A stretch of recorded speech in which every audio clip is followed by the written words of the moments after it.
అందరికీ good evening అండి. ముందుగా సినిమాటోగ్రఫీ మినిస్టర్ దుర్గేష్ గారికి విచ్చేసిన దుర్గేష్ గారికి, అలాగే రఘురామకృష్ణరాజు గారికి మమ్మల్ని ఆస్వాదించడానికి వచ్చినందుకు ముందుగా మీకు థ్యాంక్స్ చెప్తున్నాను సార్.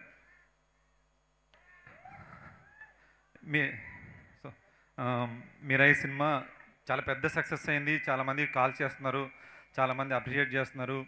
దానికి ప్రతి ఒక్కరూ కారణమైన వాళ్ళందరికీ థ్యాంక్స్ చెప్తున్నాము.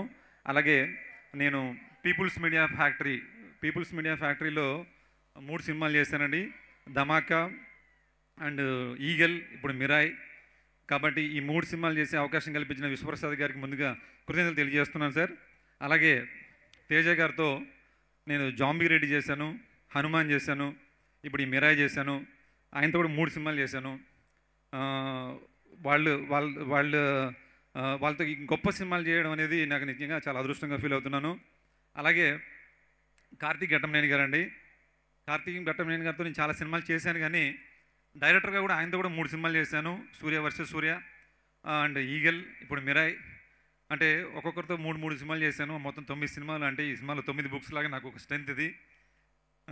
కాబట్టి కార్తీక్ గారి గురించి చెప్పాలంటే, ఈరోజు ఈ సినిమా ఇంత పెద్ద సక్సెస్ అయ్యి చూడ్డానికి విజువల్గా చాలా భారీ బడ్జెట్గా ఉంటూ తక్కువలో అయింది అని చెప్తున్నారంటే దానికి one of the reason Karthik గారు. ఎందుకంటే కార్తీక్ గారితో నేను ఎక్కువ ట్రావెల్ చేశాను. ఆయన అంటే ఇదివరకు సినిమా వర్కౌట్ అయిపోయి ఉండొచ్చు, కానీ దాంట్లో కూడా చాలా లర్నింగ్ విషయాలు చాలా ఉన్నాయి. ఎంతో నేను చేసిన వర్క్ ఏదైతే ఉందో ఆయన ఏంటంటే, అంటే ఈ మధ్యకాలంలో సినిమాలు ఎక్కువ బడ్జెట్ అవుతున్నాయి, తక్కువలో తీయడం వల్ల అది మనకు సక్సెస్ రేట్ ఇంకా ఎక్కువ ఉంటుంది అనేది చెప్తున్నారు. అట్లా ఆ దిశగా చూస్తే కార్తీక్ గారు ఏంటంటే వెరీ డీటెయిలింగ్ అనమాట అండి. అంటే మీకు ఎంతవరకు కావాలి, అంటే ఏది సినిమాలో కనిపిస్తుందో దాన్ని వరకే చేయడంలో నేను చూసిన వాళ్ళల్లో కార్తీక్ గారు మొదటి స్థానంలో ఉంటారని చెప్పుకోవచ్చు. అలాగే కార్తీక్ గారి దగ్గర నుంచి చాలా నేను నేర్చుకున్నాను. నేను ఇప్పుడు చాలా సినిమాలు చేస్తున్న వాటిల్లో నా దాంట్లో ఒక డీటెయిలింగ్ క్వాలిటీ ఉంది అంటే నేను కార్తీక్ గారి దగ్గర నుంచి నేర్చుకున్న విషయాలు చాలా ఉన్నాయి. కార్తీక్ గారికి ఈ సందర్భంగా నేను థ్యాంక్స్ చెప్తున్నాను. అలాగే తేజ గారండి. తేజ గారితో నేను జాంబీ రెడ్డి ముందు నేను చూశాను. జాంబీ రెడ్డి ముందు ఎలా ఉన్నారో తను, జాంబీ రెడ్డి రిలీజ్ తర్వాత సేమ్ అదే యాటిట్యూడు, అదే డెడికేషను, అదే కమిట్మెంటు. అలాగే జాంబీ రెడ్డి హిట్ అయింది. జాంబీ రెడ్డి హిట్ అయిన తర్వాత హనుమాన్ మూవీ జరుగుతున్న టైంలో కూడా తనలో ఎక్కడ మార్పు లేదు, ఓన్లీ వర్క్ డెడికేషన్ కనిపించింది. సేమ్ హనుమాన్ అంత పెద్ద హిట్ అయిందండి. హనుమాన్ అంత పెద్ద హిట్ అయినప్పటికీ కూడా తను మిరాయ్ షూట్లో కూడా జాంబీ రెడ్డికి ముందు ఎలా ఉన్నారో సేమ్ అదే డెడికేషన్తో ఉన్నారు.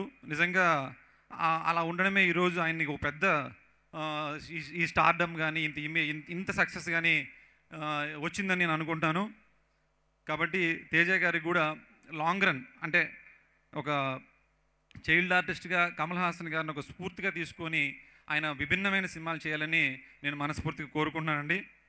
అలాగే మా విశ్వ గారి గురించి చెప్పాలంటే, అంటే ఈ సినిమా తక్కువలో అవడానికి ఇంకొక కారణం ఏంటంటే విశ్వప్రసాద్ గారండి.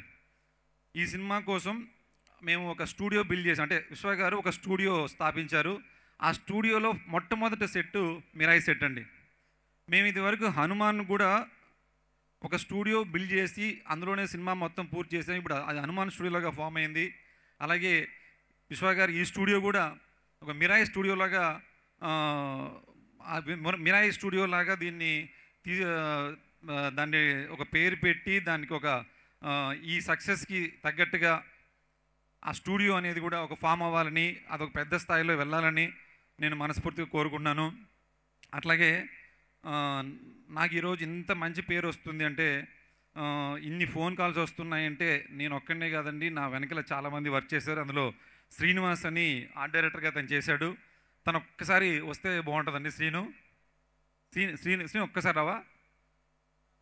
అంటే నాకు హనుమాన్ మూవీ తర్వాత చాలా ఎక్కువ సినిమాలు రావడం వల్ల నేను కొంచెం ఎక్కువ ప్రెజర్ అవ్వాల్సి వచ్చిందండి. అన్ని సినిమాలు కమిట్ అవ్వాల్సి వచ్చింది. అప్పుడు శ్రీనే ఈ సినిమాని అవుట్డోర్ షూటింగ్స్ అన్నీ కూడా శ్రీనునే హ్యాండిల్ చేశాడు. తను పడ్డ కష్టం చాలా ఎక్కువ అని చెప్పాలి.